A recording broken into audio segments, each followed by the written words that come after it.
நாங்கள் காப்போத்தா உயர்தர பரீட்சை 2023-24 ஆண்டு தூய கணிதத்தில் நடைபெற்ற 8வது கேள்வி பார்ப்போம். அதாவது என்ன சொல்லப்படுதுன்னா, எங்களுக்கு L1, L2 ஆகிய நேர்கோடுகள் என்ற சமன்பாட்டை தந்துட்டு இந்த இரண்டு நேர்கோடும் இடைவெட்டும் புள்ளிகளுக்கூடாகவும் -4,4 எனும் புள்ளிகளுக்கூடாக செல்லும் நேர்கோட்டு என்ற சமன்பாடு L3 காண சொல்லுறான்.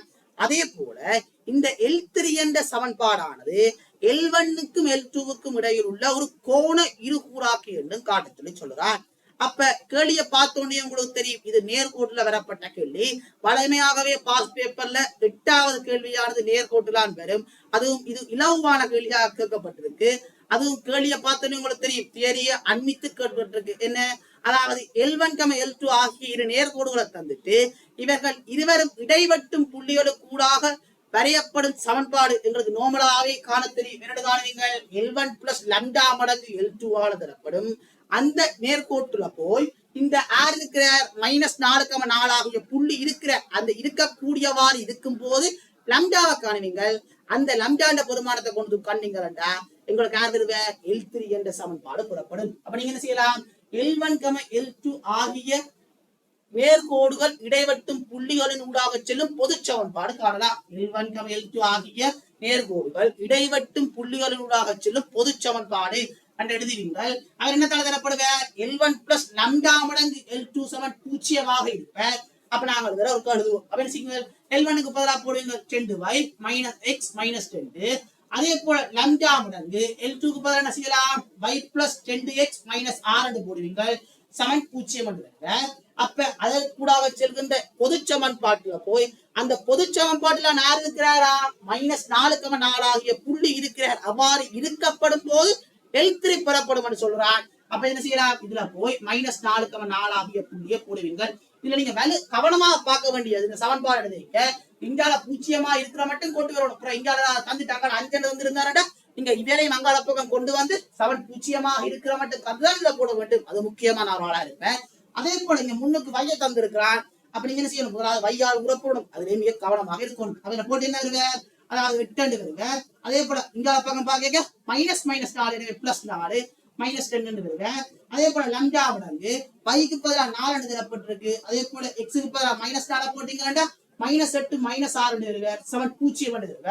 நாங்க தொடர்ந்து சுருக்கலாம். தொடர்ந்து சுருக்கினா 12ல 2 போச்சுன்னா 10 இருக்க. பிளஸ் அதே போல இங்க சுருக்கினா -14 எனவே -10 எனவே -10 லம்டா 0 இருக்க. எனவே 10 லம்டா 10 என்றால் லம்டாண்ட விட என்னவாக இருப்ப, 1 இருப்ப.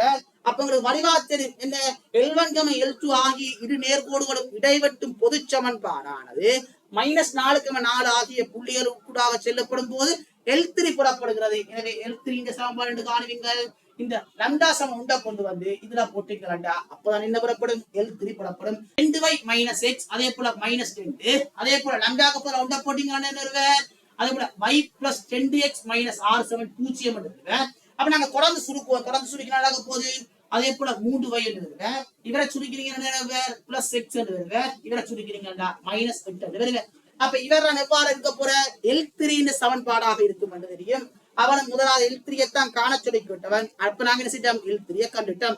அடுத்தவன் சொன்னவன் இந்த L3 என்ற சமன்பாடானது L1க்கும் L2க்கும் இடப்பட்ட கோண இருகூறாக்கி என்றும் காட்ட சொல்லுறான். அப்ப உங்களுக்கு வளமையா தெரியும், கோண இருகூறாக்கி எவ்வாறான கோண இருகூறாக்கியில் வருவேன், ஒன்று கூர்ங்கோண இருகூறாக்கி வரலாம் அல்லது விரிகோண இருகூறாக்கி வரலாம்.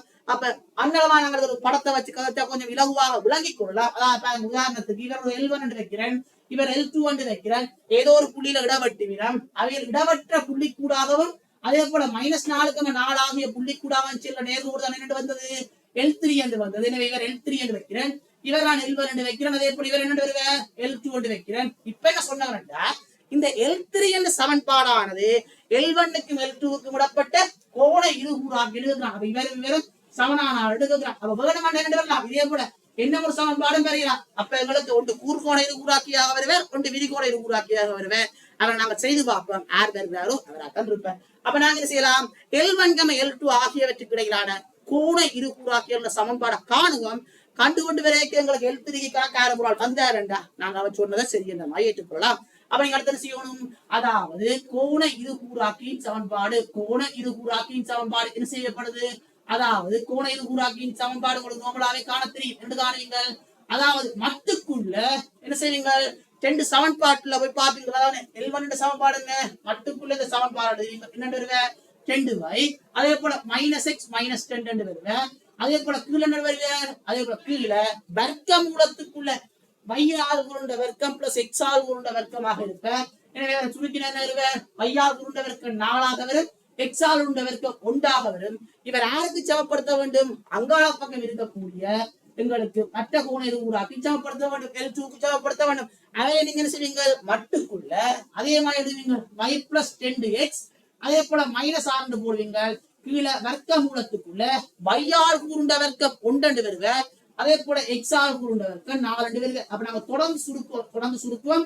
நாங்க காணும் கோண இருகூறாக்கியோட சமன்பாடு காணைக்க ஒரு சமன்பாடு எழுத்திரிக்கு கணக்காக வந்துச்சுட்டா அவர் தான் அவற்றை கோண இருகூறாக்கின்னு சொல்லிக் கொள்வோம். அப்ப நாங்க தொடர்ந்து சுருக்குவோம். என்ன செய்யலாம், பாக்குறீங்க இலகுவாக இருக்கு, இவரின் ஒரே மாதிரி நாட்களா இருக்கிறான். எனவே அவர் விட்டுக்கொள்ளலாம்.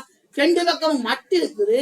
எனவே மட்ட விடைக்கு நீங்க என்ன செய்யணும், பிளஸ் ஓ மைனஸ் சேர்த்து கொள்ள வேண்டும். எனவே நான் ரெண்டு பக்கம் மட்ட விடைக்கு என்ன செய்யறேன், உங்களோட பக்கம் பிளஸ் ஓ மைனஸ் போட்டுக்கொள்றேன். விடைக்கு y plus 2x minus 6 ஒருக்கான பிளஸ் ஆயிருக்கு சமன்பாட பாக்குறேன். பிளஸ் ஆயிருக்கிற சமன்பாட பார்த்து அதாவது 10y minus x minus 10 7 y plus 2x minus 6 எல்லாத்தையும் ஒரு பக்கம் கொண்டு வரேன். ஒரு பக்கம் கொண்டு வைக்கிறது y என்று இருக்க, இங்கால பக்கம் வரைக்க -3x வருது, இங்கால பக்கம் வரைக்க +4 வார.